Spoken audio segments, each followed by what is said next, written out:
Hey y'all, buckle up. This is Parshat Vayeira like you've never heard it before. Dear Lord, have mercy. My friend Psachia Lichtenstein shared this with me from the Mashiloach, from the 8th Torah in the first volume.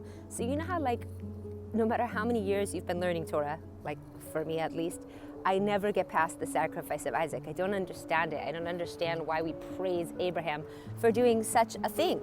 It doesn't make sense no matter how you spin it, like, oh, he did whatever God wanted. It's like, no, right? So check this out. So he says, the Meshilach says that Avram had reached a point where he was literally an extreme fanatic for God. He was an extremist. And he was so for God that he had actually lost his humanity. He wasn't in touch with the feeling of being a father or having a son. You know what I'm saying? And it feels that way. And he thought he was so one with God. But the truth is, the Meshilach says something wild. He says that he was divorced from reality. He had become this religious fanatic and even lost his most basic connection to his kids. Insert Shlomo Karlibach teaching, he says, you want to know if you're getting close to God, are you getting close to his people?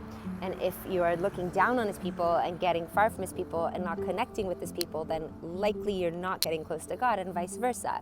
If you want to see if you're getting close to God, are you getting close to his people? Are you relating to them more? Are you having more empathy? So that's how Shlomo says, do you know if you're close to God? So the Zohar and the Me'ashilach say that he had what was called a clouded aspeclaria, that it was like he had a prophecy, but it was clouded and he was confused because of his religious fervor. And I'm saying religious fervor not in a good way. So Hashem was trying to send Abraham the message like, honey, it's time to let go of your son. You've been really attached to him. We understand why.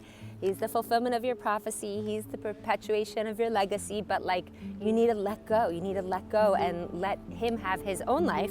But he interpreted that letting go as like a letting go of the life of his very own son. So what was the real test, say the Zohar and the Mashiloach?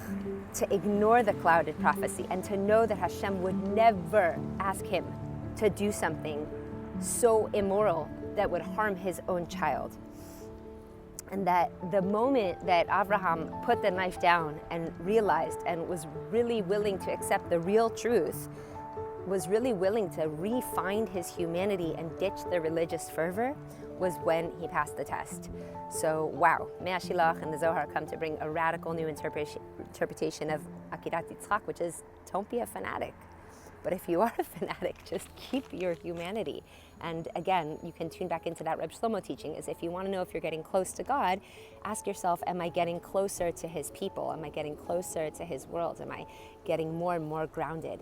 But if those things are not happening, then it's an indication that you, like Abraham, might be going through the test. And you could choose away from the clouded aspeclaria, away from the clouded prophecy, and again, back to humanity, back to love, back to respect.